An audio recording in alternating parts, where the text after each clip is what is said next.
جمیع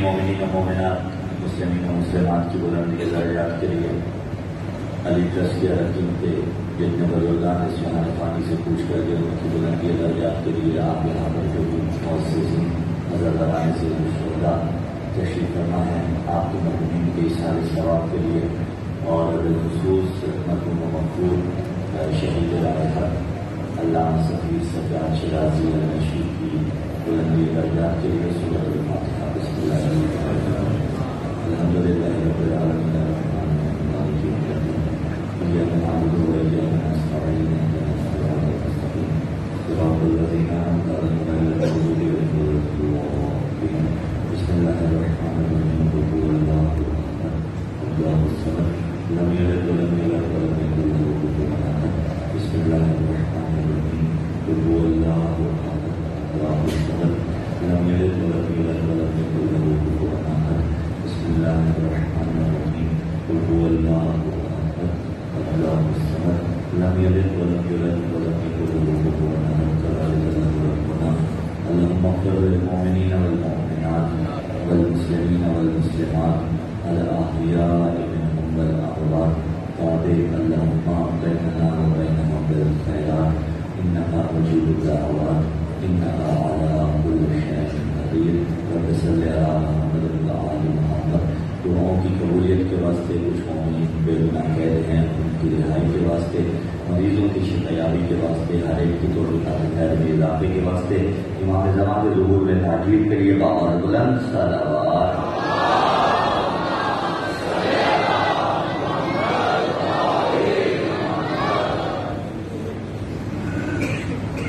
اعوذ باللہ السمیع العلیم من الشیطان اللعین الرجیم بسم اللہ الرحمن الرحیم الحمدللہ رب العالمین والصلاة والسلام علی حبیبنا وحبیب الہ العالمین ابی القاسم محمد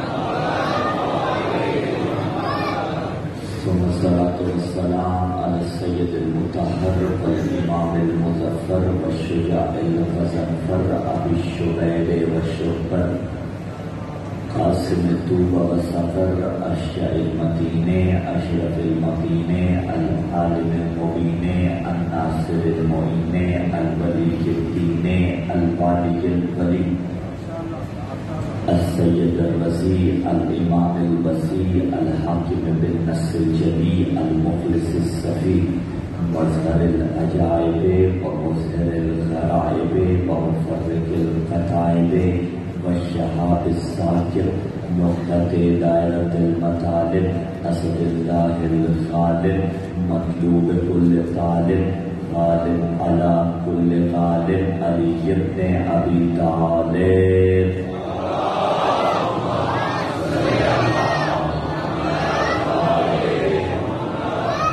وعلى أهل بيت النبوة ومعدن الرسالة الذين أذهب الله عنهم الرجس وطهرهم تطهيرا.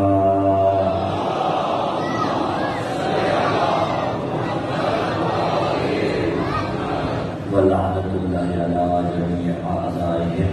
أما بعد قال الله تعالى في كتاب الله الناطق والقرآن الصادق والنور الصادق بسم الله الرحمن الرحيم يؤتي الحكمة من يشاء ومن يؤت الحكمة فقد أوتي خيرا كثيرا وما يذكر إلا أولو الألباب. السلام على الحسين وعلى علي بن الحسين وعلى أولاد الحسين وعلى أصحاب الحسين ورأسكر جہاں جہاں بھی ذکر شہید کربلا منعقد ہو رہا ہے اس کی سربلندی کے واسطے اللہ تعالیٰ نے سید الشہداء کی محافظت کے واسطے تمام تر علماء واعظین صاحبان منبر کی محافظت کے واسطے ہدیہ صلوات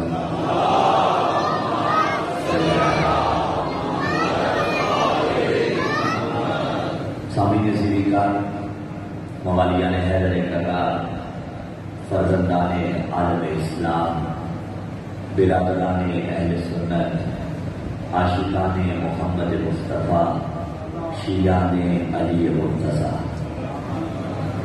حکمت الہیہ اور ولایت معصومین علیہ السلام کے تحت سلسلہ گفتگو کی آج چوتھی نشست ہے۔ گزشتہ تقریر میں یہ بات طے ہو گئی کہ حکمت اس نے کس کس کو عطا کی ہے۔ آج حکمت ہے کیا، اس سے بات کھول کے آگے بڑھاتے ہیں۔ حکمت کہا جاتا ہے العلم بحقائق الاشیاء، کیسا علم، وہ جو اشیاء کی حقیقت تک پہنچاتا ہے، اس علم کو حکمت کہا جاتا ہے۔ اچھا، پھر علم بھی دو طرح کے ہیں، ایک علم نظری ہے، ایک علم بدیہی ہے۔ علم نظری اور بدیہی کون سا علم ہے؟ بات مشکل ہے، لیکن اگر میں مثال دوں گا تو پھر بات بیان کرنے میں بہت آسانی ہو جائے گی۔ دو طرح کے علم، ایک علم بدیہی، ایک علم نظری۔ آئیے بڑی پریکٹیکل سی مثال دے دیتے ہیں۔ انسان کو بزنس کرنا ہو تو اس کے لیے سب سے پہلے کس شے کی ضرورت ہوتی ہے؟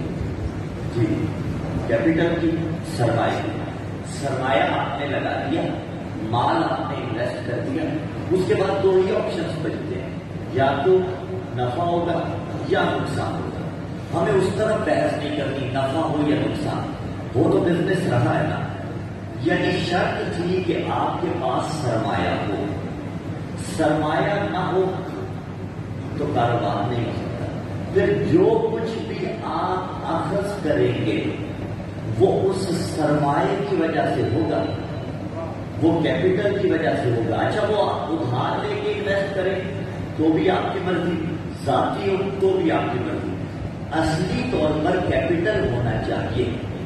علم بدیہی یہی سرمایہ ہے جو انسان کے پاس ہوتا ہے اور اسے پھر وہ انویسٹ کرتا ہے۔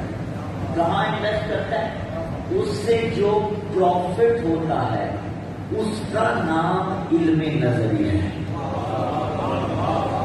یعنی علم بدیہی وہ علم جو سرمایہ کی صورت میں انسان کے پاس موجود ہے، اور علم نظری اسی بدیہی کی وجہ سے حاصل ہوتا ہے۔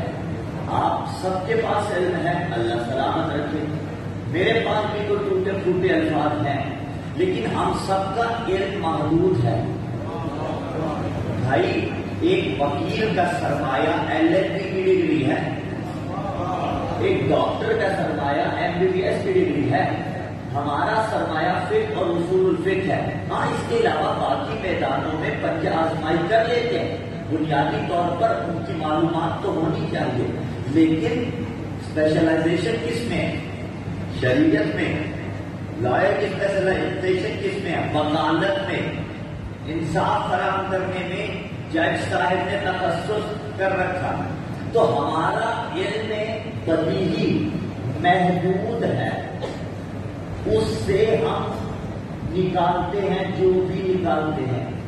آل محمد کے پاس جو علم ہے وہ سارے کا سارا وہ کیپٹل ہے کہ جو نبیوں کے پاس بھی نہیں تھا۔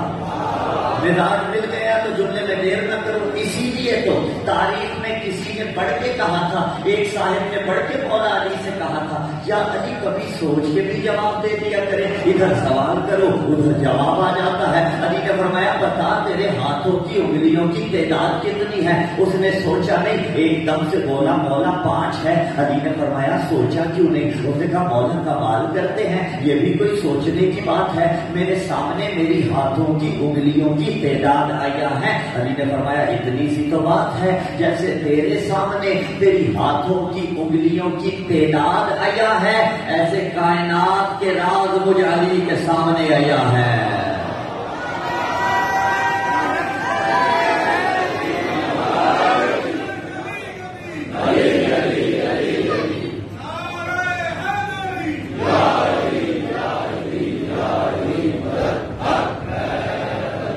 وہ کیپٹل ہے آل محمد کا علم جو کبھی ختم نہیں ہوتا، جو محدود نہیں ہوتا. تو حکمت کیا ہے؟ العلم بحقائق الاشیاء، اشیاء کی حقیقت کا علم جو ہے وہ حکمت کہلاتا ہے. اشیاء کی حقیقت جتنی گہری تعبیر ہے، یعنی بعض اوقات شے جو نظر آ رہی ہوتی ہے دراصل وہ ہوتی نہیں. اسی لیے ایک دعا مانگی جاتی ہے. اچھا اب یہاں پہ پھر دعا کا دستور جو ہے، کچھ دعائیں وہ ہیں جو منقولات ہیں، یعنی ہمارے یہاں چلے پہلے اپنا نظریہ بھی بیان کرتے پھر برادران اہل سنت کا نظریہ بھی بیان کرتے ہیں. کچھ اور دونوں کا ایک ہی ہے. کچھ دعائیں وہ ہیں جو دعائیں منقول ہیں، یعنی آل محمد نے عطا کیا. آل محمد علیہ السلام کے علاوہ پیغمبر اسلام صلی اللہ علیہ وسلم نے عطا کیا. کچھ دعائیں وہ ہیں جو منقول نہیں ہیں. مثلا آپ جب دعا کرتے ہیں درس دعا کے لیے ہاتھ اٹھاتے ہیں، کوئی بھی معاف ضمیر ہو، ہر کوئی اپنے انداز میں مانگتا ہے. اور یہ عارفین کا کہنا ہے خدا سے ایسے مانگیے جیسے فرمائشیں کر کر کے مانگا جاتا ہے، مان سے، اعتماد سے، پیار سے. میرے اللہ تو نہیں دے گا تو کون دے گا؟ اور یہی روش تو آل محمد نے سکھلائی. میرے اللہ اگر تیرے دروازے سے نہ ملا تو کس کے دروازے سے ملے گا؟ میرے اللہ ٹھیک ہے اگر تو نہیں دینا چاہتا نہ دے، لیکن اتنا تو سوچ لے اگر مجھے نہ ملا زمانہ میرا مذاق اڑائے گا. یہ مان ہوتا ہے، یہ پیار ہے، یہ مخلصی ہے خداوند متعال کی طرف. تو جو دعائیں آپ گھر میں کرتے ہیں، کچھ دعائیں جو اپنے الفاظ میں کرتے ہیں، وہ معصومین نے تو آپ کو نہیں سکھائی، ایسا ہے کہ نہیں؟ لیکن ساری کی ساری مفادی الجنان معصومین کی ہے، کر پھر بھی رہے ہیں. کیونکہ دعا میں دستور یہی ہے کہ اگر الفاظ شریعت سے نہ ٹکرائیں تو بالکل کرتے رہنا چاہیے. یہ دستور ہمارے یہاں بھی ہے، برادران کے یہاں بھی ہے. اور ایک دعا جو برادران کی تقریباً تمام کتب میں لکھی جاتی ہے، مؤلفین مصنفین یہاں بھی کوئی مترجمین کتاب کا ترجمہ کرتے ہیں یا کتاب کو تعلیف کرتے ہیں، وہ اس دعا کو لکھتے ہیں کہ اللہم ارنا الحق حق وارزقنا اتباعہ. میرے اللہ ہمیں حق کو حق دکھا، اور صرف دکھا نہیں، وارزقنا اتباعہ اس کے پیچھے چلنے کی بھی توفیق عطا کر، اس کی پیروی کی بھی توفیق عطا کر. اور پھر دوسری دعا اللہم ارنا الباطل باطلا، پروردگار ہمیں باطل کو باطل دکھلا، اور صرف دکھانے، وارزقنا اجتنابہ اس باطل سے اجتناب کی بھی توفیق عطا کر. پھر اہل سنت میں بحث ہے برادران میں، بعض اسے دعائے معصور مانتے ہیں. دعائے معصور وہ کہتے ہیں کہ یہ منقول دعا ہے. بعض کہتے ہیں بلکہ اکثریت کا نظریہ یہی ہے کہ دعائے معصور نہیں ہے، لیکن علماء و مشائخ اہل سنت کی روش یہی رہی ہے کہ وہ اس دعا کو پڑھتے ہیں. قاعدہ اہل سنت کا بھی میں نے دے دیا، قاعدہ اہل تشیع کا بھی دے دیا کہ اگر اصل شریعت سے نہ ٹکرائے تو دعا حق ہوتی ہے. ٹھیک ہے، اگر کوئی کہے کہ یہ معصور دعا ہے، بات سمجھ رہے ہیں نا عقیدہ، یقیناً سمجھ، تو پھر سند چیک کرنی پڑتی ہے. صاحب نظر آپ تشریف فرمائیں. اگر کوئی کہے کہ یہ منقول دعا ہے تو پھر سند چیک کرنی پڑتی ہے کہ منقول ہے کیسے، جس صحابی نے رسول سے نقل کی ہے، جس صحابی نے امام سے نقل کی ہے. اور اگر کوئی کہے کہ منقول نہیں ہے تو پھر سند مند نہیں دیکھی جاتی. بڑے صاحبان نظر سندوں کی بحث میں الجھے ہوئے، خالصتاً علی ولی اللہ پڑھنے والوں کے لیے جملہ پیش کرو. قانون کو مل گیا نا، اگر دعا اصل شریعت سے نہ ٹکرائے تو دعا حق ہوتی ہے. جاؤ میاں کام کرو، نعت علی کی سند تلاش کرنے والوں، اگر سند نہ ہو تو بھی نعت علی حق ہے، اگر سند ہو تو بھی یا علی مدد حق ہے.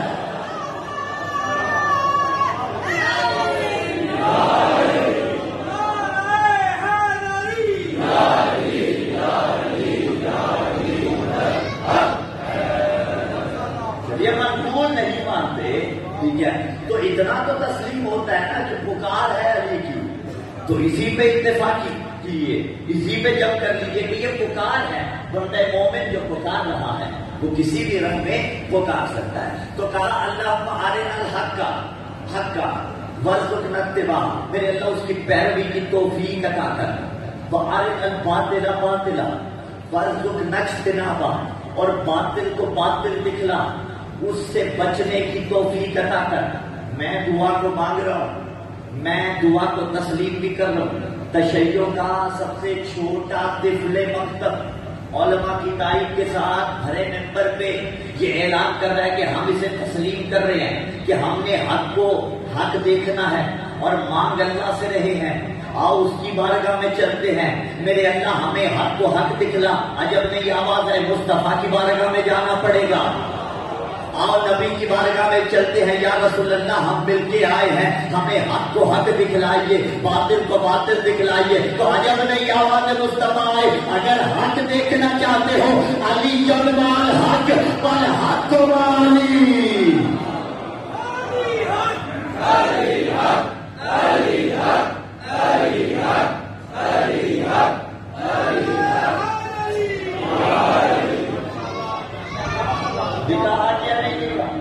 دکھایا رسول نے حق، وارزقنا اجتنابہ، باطل کو باطل دکھلا اور اس سے اجتناب کی توفیق عطا کر۔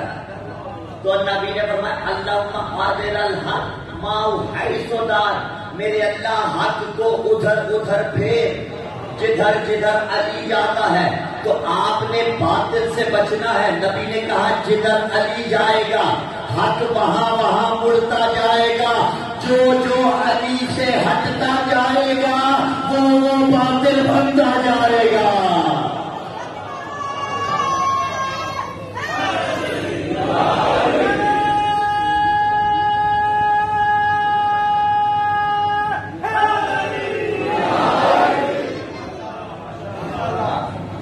جو جو ہٹتا جائے گا وہ باطل بنتا جائے گا۔ اور صرف علی حق نہیں ہے، تاریخ دمشق کے اندر ابن عساکر نے لکھا اسے کہ پیغمبر اسلام صلی اللہ علیہ وآلہ وسلم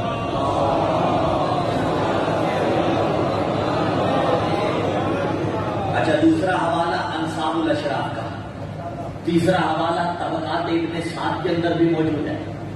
کیا اِنَّا عَمَّارًا مَعَ الْحَقِّ وَالْحَقُّ مَعَهُ، کہ علی کا صحابی عمار یاسر حق کے ساتھ ہے، حق عمار کے ساتھ ہے، لیکن ایک فرق ہے، عمار وہاں مڑتا ہے جہاں حق جاتا ہے۔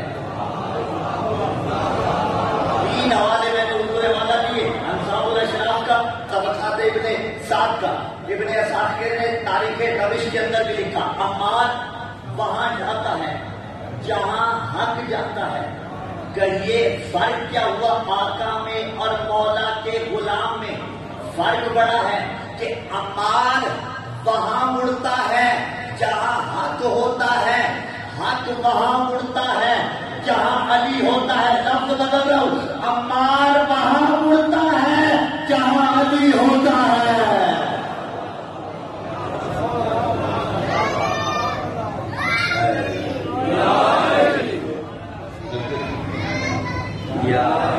تو میں تفکر کے لیے جملہ کہہ کے کہا کہ رکھتا ہوں یا نہیں رکھتا؟ حوالہ جات ہمارے نہیں ہے، برادران کے ہیں، تو سوچئے تو صحیح۔ علی علیہ السلام انہیں چھوڑیے ایک لہجے کو، عمار ہی کو لے لے، کہا وہاں جائے گا جہاں حق ہوگا۔ تو جو عمار کے سامنے آ جائے وہ بھی باطل بن جاتا ہے۔ علی تو بڑی دور کی منزل ہے، یہ تو علی کے صحابی کی سیرت ہے کہ جو اس کے سامنے آئے وہ باطل بن جاتا ہے۔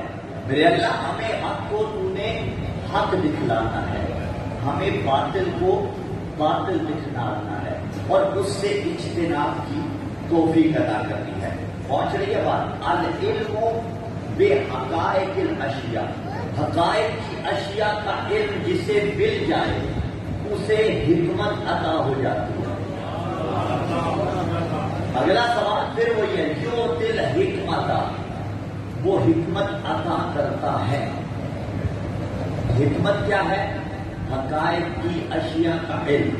آپ خود کہہ رہے ہیں ہمیں حق کو حق دکھلا اور باطل کو باطل دکھلا اور باطل سے اجتناب کی توفیق عطا کر. دعا بندہ مانگے تو عمل بھی تو کرنا پڑتا ہے. جملہ رک کے کہہ رہا ہوں، جوانوں کے واسطے، بزرگوں کے لیے نہیں ہوگا. جملہ رک کے کہہ رہا ہوں، یہ محرم انقلاب کا نام ہے.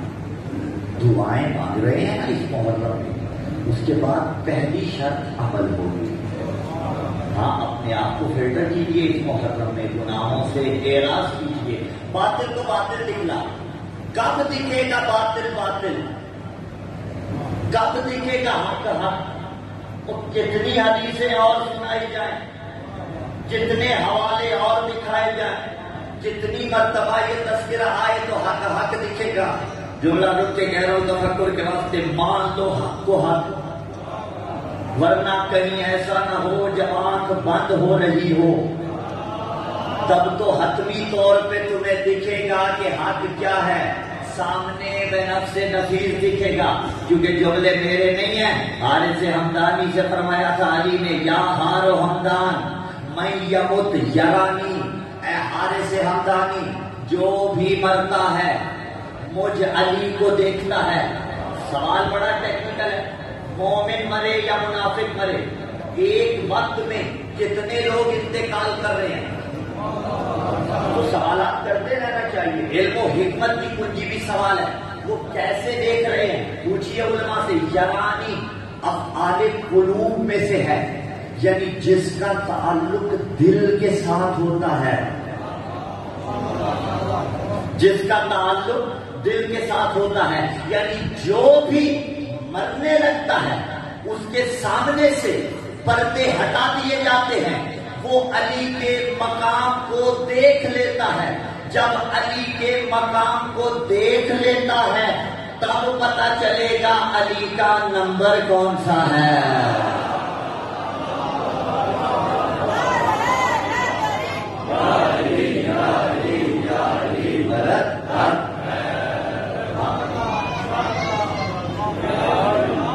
تو میں جملہ رک کے کہہ دوں، جو شیخ ثابت کریں روایت سے استدلال کرتے ہوئے کہہ رہے ہیں، جو بھی مرنے لگتا ہے، مر کے نہیں، مرنے لگتا ہے، آخری وقت ہوتا ہے، سامنے علی آتے ہیں، دیدار علی ہوتا ہے، وہ پردے ہٹا دیے جاتے ہیں. اسی سینس میں ٹھیک ہے، پردے ہٹا دیے جاتے ہیں.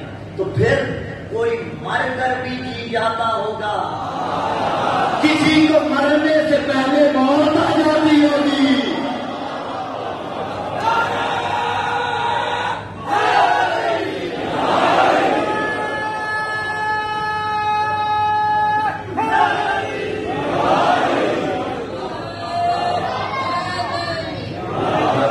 اسی لیے شمس تبریز کے مصرے ہیں، یہ انڈیا والے، نہ محبت نہ مودت نہ بلا مانگی ہے، جن کے بڑے معروف ہوئے وہ سب کو معلوم ہے نا، اس لیے ان کے یہ مصرے ہیں. دن ڈھلا شام ہوئی اب مجھے گھر جانے دو، مر کے ملتے ہیں علی تو مجھے مر جانے دو.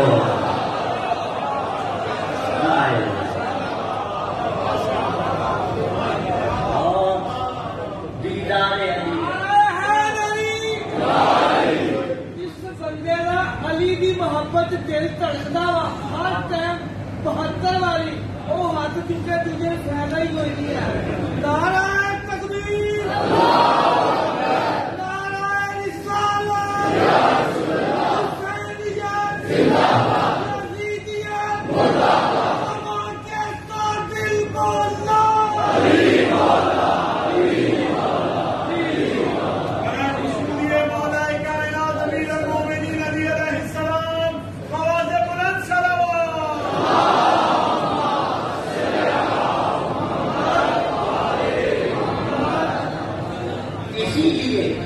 جتنے وصول سے ولا والا کہتا ہے کہ مجھے موت کا خوف کوئی نہیں، اتنے سے کوئی بھی نہیں کہتا.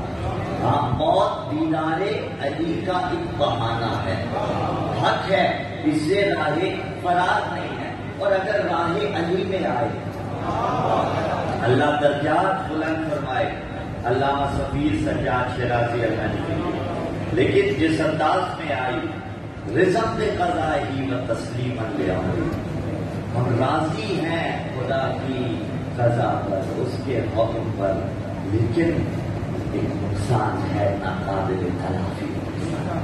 بات پہنچ رہی ہے. اسی لیے ہر کوئی بڑے رسوخ سے اللہ کے اہل خانہ کو صبر عطا فرمائے، لیکن خود مرنے والا جو بھی ہوتا ہے بڑے رسوخ سے کہتا ہے مجھے آ جائے، میں نے تو علی سے ملنا ہے.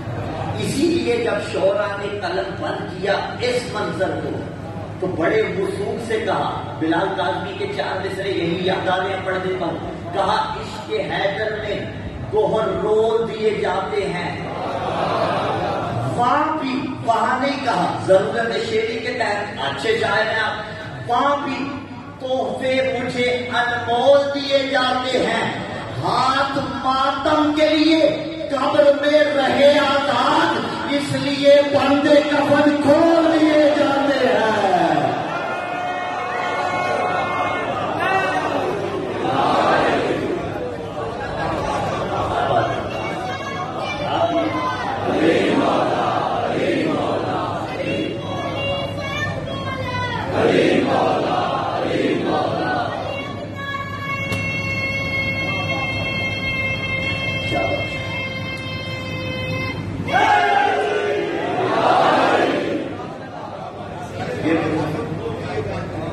اس لیے بندے کفن کھول دیے جاتے ہیں. زور قلم اور زیادہ ملا کر یہ وضو مکتب تشیع کے شعراء کے یہاں، مکتب تشیع کے علماء کے یہاں، یہ مکتب تشیع کے ادنا سے نوکروں کے یہاں، یہ علی رضی اللہ پڑھنے والے کے یہاں.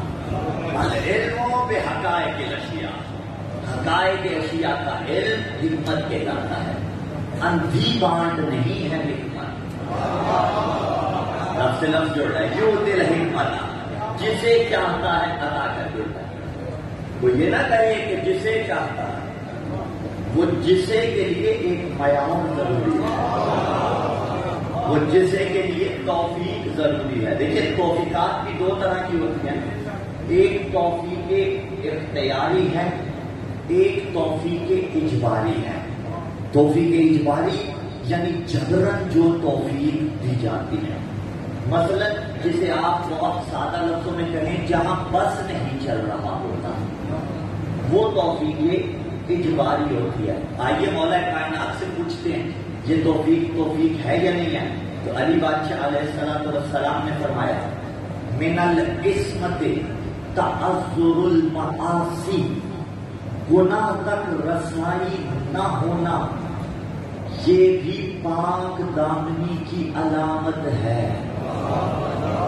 یہاں رک کے ہم حقائق کی اشیاء کا علم حاصل کر رہے ہیں نا، تو یہاں رک کے جملہ کہہ دوں خدا سے مانگنا چاہیے، بالکل آل محمد سے مانگے، لیکن مولا جو فرما رہے ہیں کہ گناہ تک رسائی نہ ہونا یہ بھی پاک دامنی ہے. تو جو آپ چاہتے ہیں وہ نہ مانگیں. بھائی جس پہ گزر رہی ہوتی ہے جانتا وہی ہے، لیکن فار ایگزامپل کوئی مانگ رہا ہے دولت، بار بار مانگ رہا ہے، نہیں مل رہی، تو سمجھ جاؤ خدا نہ خواستہ اگر ملے تو گناہ کرے گا. ٹھیک ہو گئی بات. اگر فار ایگزامپل کوئی ثروت مند ہے اس کے پاس ہے تو وہ بھی سمجھے کہ اگر خدا نہ خواستہ وہ غریب ہوتا تو وہ گناہ کرتا.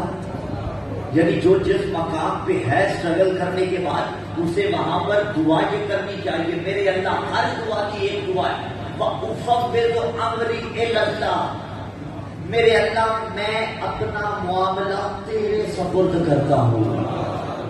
بس جہاں اللہ کے سپرد معاملہ کر دیں گے وہاں بیڑا پار ہو جائے گا، وہاں ہر شے وہ دے گا جو آپ کے لیے بہتر ہوگی. تو اگر گناہ تک رسائی نہ ہو یہ بھی پاک دامنی ہے، لیکن یہ توفیق اجباری ہے، اختیاری نہیں ہے، جو مرضی سے اختیار نہیں کی جاتی. جوان بچے اس توفیق کو بڑے آرام سے سمجھیں گے. مثلا بابا کی طرف سے اجازت نہ ہو رات 8 بجے کے بعد گھر سے باہر جانے کی. گاڑی بابا کی ویکینڈ پہ ملتی ہے، بس ایک دن ملتی ہے 2 گھنٹے کے لیے، باقی دن جتنا بھی زور لگا دے نہیں ملے گی. توفیق ہے، اجباری ہے. یہ راضی نہ بھی ہو اس کے حق میں بہتر ہے. تو اسی لیے کہا وَأُفَوِّضُ أَمْرِي إِلَى اللَّهِ، میرے اللہ میں راضی ہوں نہ ہوں، تو جس حال میں راضی ہے مجھے اس حال میں رکھنا. یہ حقائق کی حقیقت کا علم ہوگا.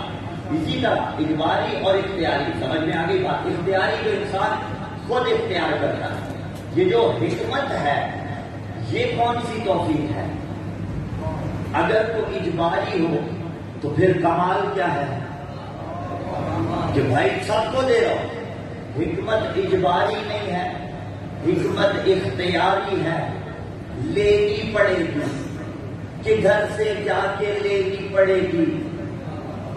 بھائی میں جو آپ سے کہوں کہ جی فیصل آباد کے کپڑے کے بڑے چرچے ہیں، مجھے خریدنا ہے، آپ کہیں کہ لا دیتے ہیں، میں کہوں نہیں خود جا کے دیکھوں گا کون سا لینا ہے کون سا نہیں لینا. تو کہیں گے چلیں ہم ایسا کر سکتے ہیں، اگر آپ کے ساتھ چلے جائیں گے، یا چلیں اگر مصروف ہو تو آپ کی رہنمائی کر دیتے ہیں. قرآن نے کہا حکمت ملے گی کس دروازے سے؟ جو قرآن لے کے آیا ہے. آؤ نبی کے دروازے پہ چلتے ہیں. یا رسول اللہ حکمت لینے آئے ہیں، بانٹ دیجئے. کہا انا مدینۃ الحکم وعلی بابھا، میں حکمت کا شہر ہوں، علی اس کا دروازہ ہے. چیز لینے دیواریں پھلانگ کے نہیں جایا جاتا، دروازے پہ جایا جاتا ہے.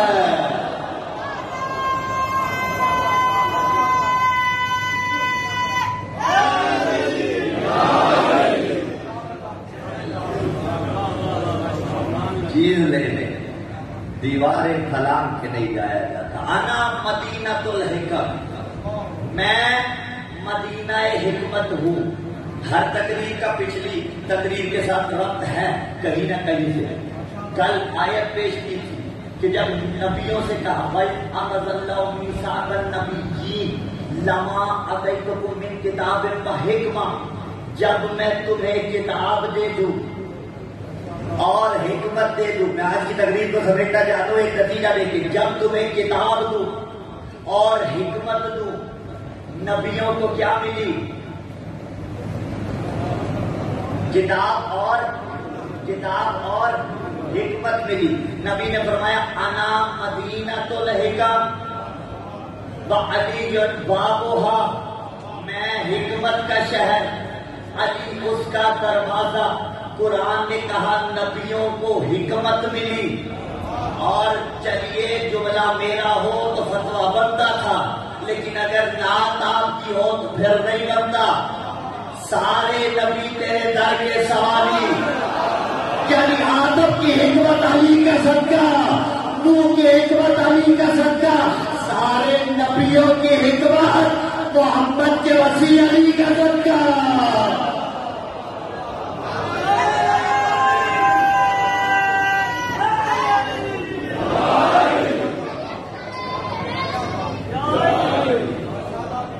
کہاں سے مل رہی ہے حکمت؟ دروازہ امیر المومنین سے. ہاں، علی ابن ابی طالب کے توسل سے یہ سلسلے قائم ہیں. اس کو سمجھنے کے لیے بہت آسانی ہے کہ اگر کائنات میں آل محمد نہ ہوتے تو وہ کچھ بھی خلق نہ کرتے. اشتباہ نہ ہونے پائی یہاں پہ. دے اللہ حکمت رہا ہے. آدم کو، نوح کو، عیسیٰ کو، یحییٰ کو دے کس کے صدقے رہا ہے؟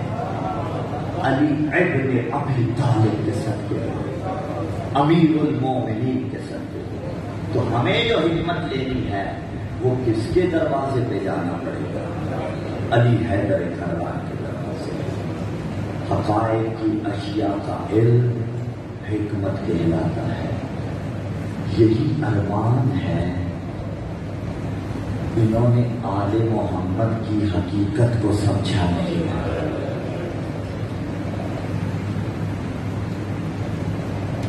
دل قریب ہیں زہرا کے بیٹے کے پتا کے،